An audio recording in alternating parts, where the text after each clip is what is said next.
Hi students, नमस्कार। कैसे हो?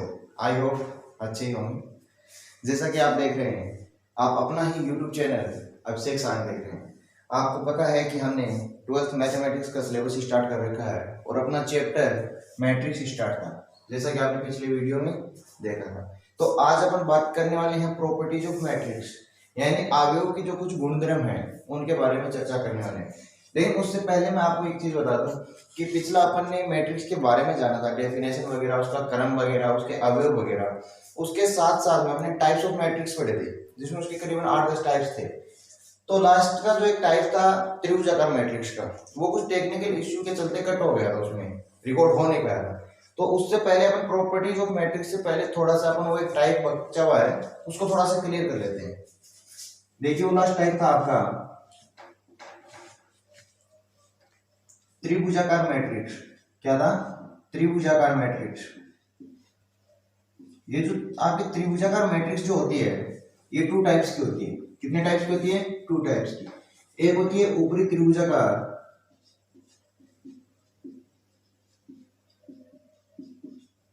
और दूसरा होता है आपका निम्न त्रिभुजाकार।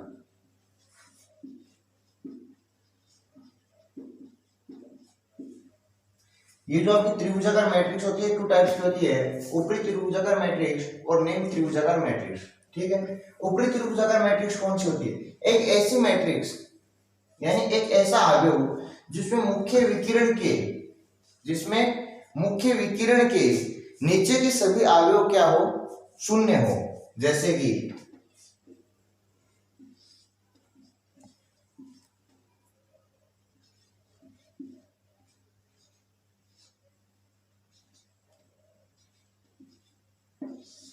एक ऐसी मैट्रिक्स जिसमें मुख्य विकिरण के नीचे के सभी अवयव क्या हो? शून्य हो, वो क्या कहलाती है? ऊपरी त्रिभुजाकार। देखो, इसको समझने के लिए क्या करते हैं, ये आपका मुख्य विकिरण है, इसके नीचे के सभी अवयव क्या है? अपने शून्य है, और ऊपर की साइड क्या बन रहा है? आपका एक त्रिभुज बन रहा है। तो ये आपका क्या हो गया? ऊपरी त्रिभुजाकार मैट्रिक्स। इसका सेम अपोजिट होता है निम्न त्रिभुजाकार मैट्रिक्स। जैसे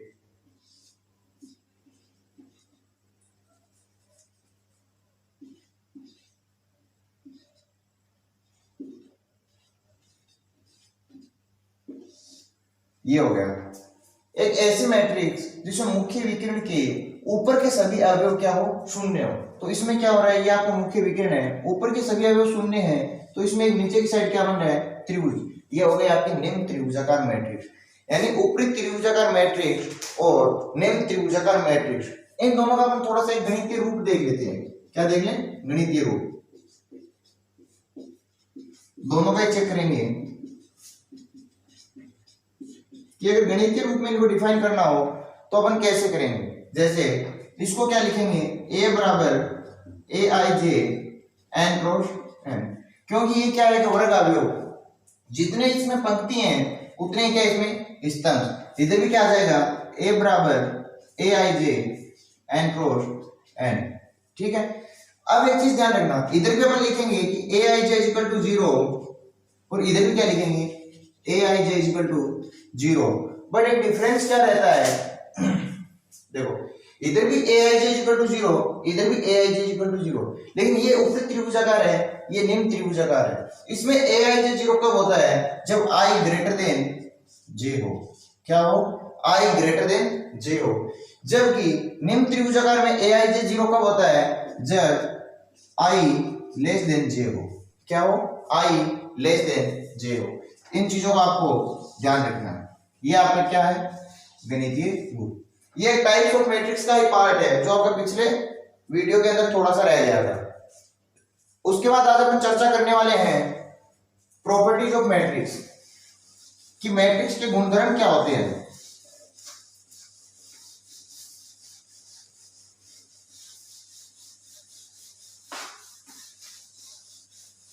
देखिए, प्रॉपर्टीज ऑफ मैट्रिक्स।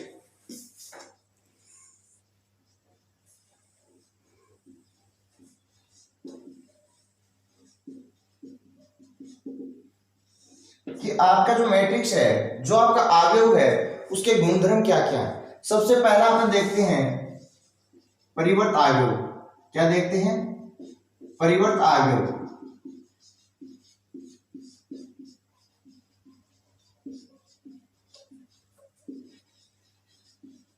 इसको बोला जाता है ट्रांसपोज मैट्रिक्स, परिवर्त अवयव यानी ट्रांसपोज मैट्रिक्स।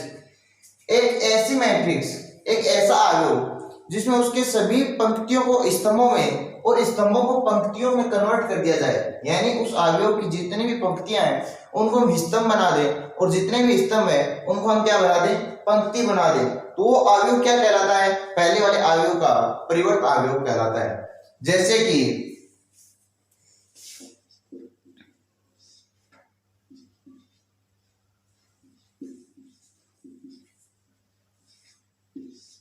ये आपका एक अवयव था a इक्वल टू 1 3 5 2 और -6 4।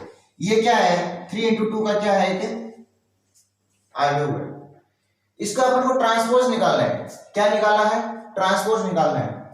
हमेशा ट्रांसपोज को किससे लिखते हैं, a की पावर t या फिर a डैश से, इन चीजों से अपन रिप्रेजेंट करते हैं। यानी परिवर्त मैट्रिक्स को किससे लिखते हैं, a की पावर t या a डैश। तो इसका अपन a निकालेंगे तो क्या होगा, पंक्तियों को क्या बनाना है, स्तंभ। तो ये पहली पंक्ति आपकी जिसमें 1 और 3 है, इसको अपन क्या कर देंगे, स्तंभ बना देंगे। फिर आपकी दूसरी पंक्ति है 5 और 2, इसको भी क्या बना देंगे, स्तंभ बना देंगे। फिर आपकी तीसरी पंक्ति है -6 और 4, इसको भी क्या बना देंगे, स्तंभ बना देंगे। अब ये क्या हो गया, आपका 2/3 की मैट्रिक्स बन गई। क्या हुआ, 2/3 की मैट्रिक्स बन गई। यानी ये आपका अवयव ए था और ये अवयव ए का क्या कहलाता है, परिवर्त अवयव, यानी ए का ट्रांसपोज कहलाता है। इसको गणितीय रूप में कैसे लिखते हैं, ए बराबर aij n क्रॉस n। तो इसका क्या होगा, देखिए गणितीय रूप ऐसे लिखते हैं ना, a बराबर aij n क्रॉस n। अब इसका अपन को a का ट्रांसपोज निकालना है। क्या निकालना है, a का ट्रांसपोज। तो ये क्या हो गया, a j i और m क्रॉस n जो था वो n क्रॉस m हो गया कि नहीं हो गया। ये 3/2 का था, ये 2/3 का बन गया। यानी जो m क्रॉस n था वो n क्रॉस m हो गया और a j i हो गया, a का एक ट्रांसपोज हो गया। ठीक है, यहाँ तक शायद किसी को दिक्कत नहीं होनी चाहिए। उसके बाद अपने इसके नेक्स्ट प्रॉपर्टीज देखते हैं।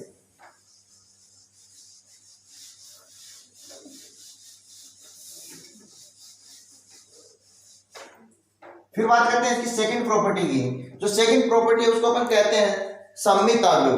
क्या कहते हैं, सममित अवयव।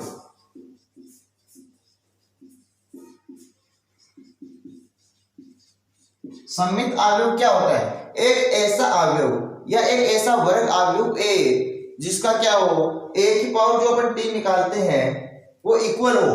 क्या हो, इक्वल हो। एक ऐसा वर्ग अवयव a जिसका केवल और केवल a की पावर t जो आता है वो a के क्या हो, इक्वल हो। यानी कोई वर्ग अवयव a दे रखा है, क्या आपको वर्ग अवयव a दे रखा है और उसका अपन ट्रांसपोज निकालते हैं, यानी a की पावर t निकालते हैं और वो क्या आ जाए, उसके इक्वल आ जाए। क्या आ जाए, उसके इक्वल आ जाए। वही आपका क्या कहलाता है, सममित अवयव। यानी a मैट्रिक्स दे रखी थी, उसका और आपने ट्रांसपोज निकाला, जो उसका ट्रांसपोज है वो सेम ही आ गया। क्या हो गया, सेम ही आ गया, तो वो अवयव आपका क्या कहलाता है, सममित अवयव कहलाता है। फॉर एग्जांपल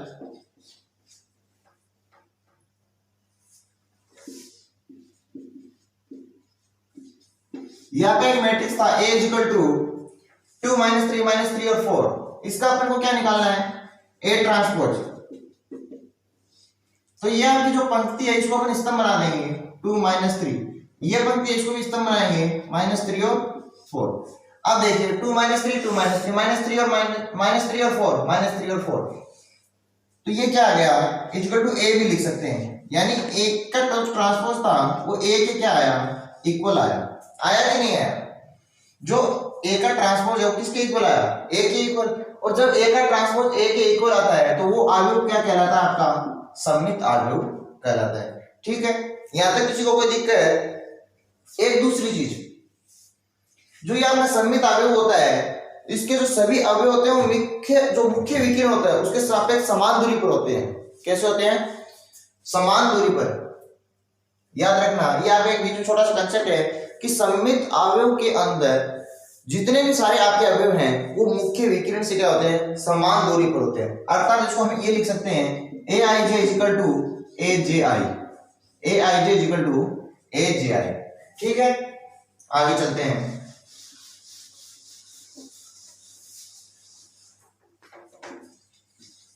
उसके बाद आपका आता है विषम सममित अवयव। क्या आता है? विषम सममित अवयव। वो क्या होता है? एक ऐसा वर्ग अवयव ए जिसमें, देखिए, एक ऐसा वर्ग अवयव ए जिसका अपन ए का ट्रांसपोज निकालते हैं। क्या निकालते हैं? ए का ट्रांसपोज। और वो जो ए का ट्रांसपोज है वो क्या आ जाए? माइनस ए आ जाए। क्या आ जाए? माइनस ए। यानी कोई वर्ग अवयव ए है और उसका ट्रांसपोज जब अपन निकालें वो माइनस ए आ जाए, वही आपका क्या कहलाता है? विषम सममित अवयव। कैसे? जैसे एक एग्जांपल देखते हैं, a is equal to 0, -2, 2 और 0। आपका एग्जांपल था a is equal to 0, -2, 2, 0। तो इसका अपन a ट्रांसपोज निकालते हैं तो यह हो जाता है 0, -2 और 2 और 0। क्लियर है? अब देखिए a और a ट्रांसपोज क्या सेम है? नहीं है, चिन्ह डिफरेंट है दोनों के, यानी माइनस ए का जो अपन ने ट्रांसपोज निकाला वो क्या आया? माइनस ए। यानी ये जो आपका ए अवयव है ये आपका अवयव क्या है? विषम सममित अवयव है। ठीक है, उसके बाद एक छोटा सा कंसेप्ट और क्लियर करते हैं यहां से। जो अपन ने सममित अवयव के अंदर लिखा था aij इक्वल टू aji, क्या लिखा था? aij इक्वल टू aji, ये अपन ने लिखा था सममित अवयव के अंदर। यही कंसेप्ट विषम सममित अवयव के अंदर क्या होता है? Minus aij equal to minus aji। ठीक है, उसके बाद सममित अवयव के अंदर अपन एक चीज पढ़ी थी कि सममित अवयव के सभी अवयव मुख्य विकिरण के सापेक्ष समान दूरी पर होते हैं। क्या होते हैं? समान दूरी पर होते हैं। और विषम सममित में क्या होता है? दूरी पर तो समान होते हैं लेकिन इनके वही चिन्ह क्या होते हैं? डिफरेंट होते हैं। ये आपका मुख्य विकिरण था, ये भी मुख्य विकिरण है। ये दोनों अवयव आते तो समान है परिणाम में, लेकिन इनके चिन्ह क्या हो जाते हैं? चेंज। ये माइनस था, ये प्लस हो गया, ये प्लस था, माइनस हो गया। चिन्ह क्या हो जाता है? चेंज हो जाता है। यानी धनात्मक था ऋणात्मक हो गया और ऋणात्मक क्या हो गया? धनात्मक हो गया। दूसरी चीज, विषम सममित अवयव जो होता है, जो आपका विषम सममित अवयव होता है, उसके मुख्य विकिरण के टोटल अवयव हमेशा क्या होते हैं? शून्य होते हैं। विषम सममित अवयव के मुख्य विकिरण के अवयव हमेशा क्या होते हैं? शून्य होते हैं, ध्यान रखना। उसके बाद अपना ये कंसेप्ट आया था aij equal to minus aji। अब suppose that i equal to 1 और j इक्वल टू अपन 1 1 लेते हैं तो यहां मान रखते हैं। अब एक चीज देखो, यहां से ये क्लियर करते हैं कि मुख्य जो विकिरण होता है उसके अवयव जीरो कैसे होते हैं? मुख्य विकिरण के अवयव जीरो कैसे होते हैं? ये 1 1 के मान वहां रख दो, a11 equal to minus a11 हुआ कि नहीं हुआ? a11 ये माइनस का इधर ले आओ, plus a11 equal to 0, 2a11 equal to 0, a11 equal to 0। a11 कौन सा है? ये वाला है ना, क्या है? 0। इसी हिसाब से i की जगह 2 रख लो, j की जगह भी क्या रख लो? 2 रख लो। फिर a22 भी क्या हो जाएगा आपका? 0। इसी हिसाब से आप 3 रखोगे तो आपका a33 भी क्या हो जाएगा? 0। सो दैट मुख्य विकिरण के जितने भी अवयव होते हैं विषम सममित अवयव के अंदर वो सारे क्या होते हैं? हमेशा और हमेशा 0 होते हैं। ठीक है, नेक्स्ट देखिए।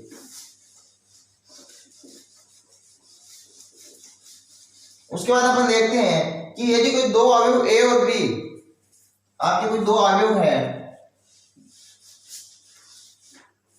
एक अवयव a है और दूसरा अवयव आपका b है। मान लीजिए ये दोनों अवयव योग और गुणन की संक्रिया को कंप्लीट करते हैं। क्या करते हैं? योग और गुणन की संक्रिया को कंप्लीट करते हैं। और आपको क्वेश्चन दे दिया जाता है कि a प्लस माइनस b और इसका ट्रांसपोज निकालो। क्या कह दिया? a प्लस माइनस b, यानी a और b का या तो योग करो या माइनस करो और फिर क्या निकालो? ट्रांसपोज निकालो। तो आप इसका ट्रांसपोज कैसे निकाल सकते हो? पहले आप a का ट्रांसपोज निकाल दो और b का ट्रांसपोज निकाल दो, फिर अगर प्लस करना है तो प्लस कर दो, माइनस करना है तो माइनस कर दो। क्लियर है? उसके बाद आपका नेक्स्ट क्वेश्चन क्या हो सकता है? आपको ये कह सकता है कि अवयव ए है कोई और उसको एक अदिश के साथ गुणा करके फिर आपको ट्रांसपोज निकालना है, तो आप क्या कर सकते हो, अदिश को बाहर रख के ए का ट्रांसपोज निकाल सकते हो, जहां एक क्या है, अदिश राशि है। सही है। उसके बाद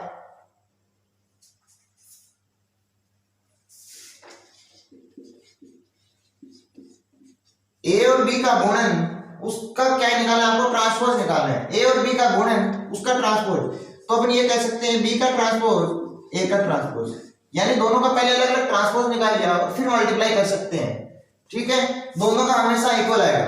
ए और बी का पहले मल्टीप्लाई करके ट्रांसपोज कर दो, चाहे आप बी का और ए का पहले अलग अलग ट्रांसपोज करके फिर मल्टीप्लाई कर दो, दोनों की वैल्यू हमेशा क्या आएगी, इक्वल ही आएगी। ठीक है। उसके बाद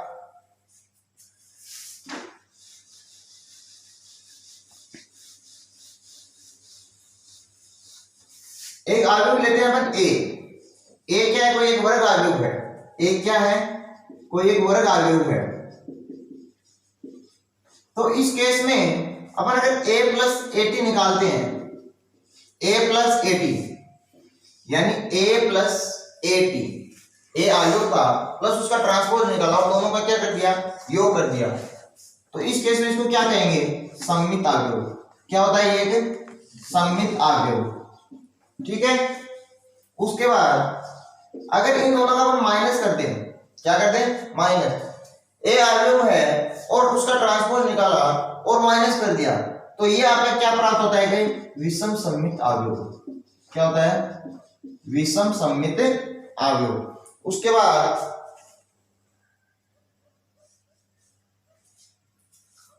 ए वर्ग अवयव था और उसका ट्रांसपोज था, इन दोनों का मल्टीप्लाई या फिर ए की ट्रांसपोज और ए का मल्टीप्लाई, चाहे ये निकालो चाहे ये निकालो, ए पावर टी या ए पावर टी और ए, ये भी क्या प्राप्त होता है कि सममित अवयव ही प्राप्त होता है। ठीक है। उसके बाद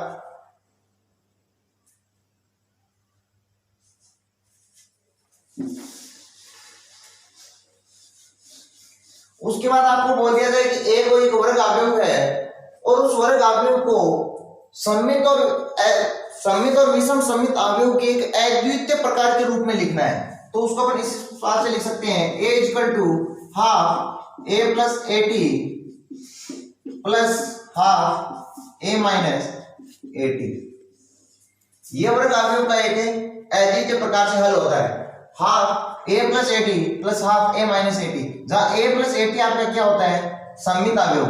a प्लस एटी क्या होता है, सममित अवयव, जबकि a माइनस एटी आपका होता है विषम सममित अवयव।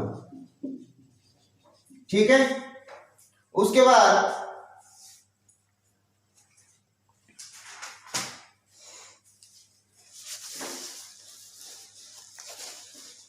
अगर आपको कोई दो अवयव a और b दिए हुए होते हैं, क्या होता है, a और b कोई दो अवयव दिए हुए हैं जो समान क्रम के अवयव है।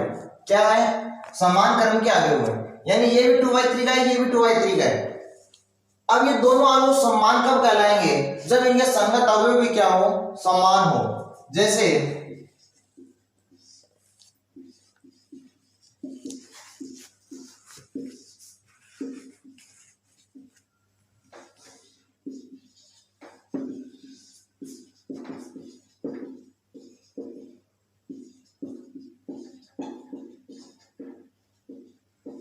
ये दो अवयव हैं, ये अवयव a है और ये अवयव b है। आपको बोल दिया जाता है कि a और b दोनों समान अवयव हैं। क्या है, समान अवयव है। तो आप a11, a12, a13 और a23, 22 और 21 इनके मान निकालो। यानी ये कह रहा है कि अवयव a और b दोनों क्या है, समान अवयव है, तो इनके संगत अवयव भी क्या होंगे, समान होंगे। अर्थात a11 का मान हो जाएगा 2, a22 का मान हो जाएगा 5, a13 का मान हो जाएगा, सॉरी a12 का, और 13 का मान हो जाएगा 9, फिर a21 का मान हो जाएगा 0, a22 का मान हो जाएगा 1 और a23 का मान हो जाएगा -6। यानी अगर कोई दो अवयव समान दिए हुए होते हैं तो उनके अवयव भी एक दूसरे के संगत अवयव भी क्या होते हैं, समान होते हैं। ठीक है। अभी तक अपन ने क्या किया है, पिछले दो चैप्टर आपने देखे होंगे, 2 लेक्चर मैंने डाले थे, जिसमें आपको मैट्रिक्स के बारे में बताया गया था, प्लस उसके क्रम के बारे में बताया गया था, उसका संक्षेप रूप बताया गया था। फिर नेक्स्ट वीडियो में अपन ने देखा था कि टाइप्स ऑफ मैट्रिक्स, उसका एक टेक्निकल इश्यू के चलते लास्ट टाइप रह गया था जो त्रिभुजाकार था, वो मैंने आपको अभी बता दिया। उसके बाद अपन ने अभी प्रॉपर्टीज ऑफ मैट्रिक्स देखा, जिसमें पहला आपका था परिवर्त अवयव, दूसरा आपका था सममित और तीसरा आपका था विषम सममित अवयव, और उसके बाद एक समान अवयव अपन ने पढ़ा है। ठीक है, इसी प्रकार अपना प्यार बनाए रखिएगा और अपना YouTube चैनल अभिषेक सर देखते रहिएगा। धन्यवाद।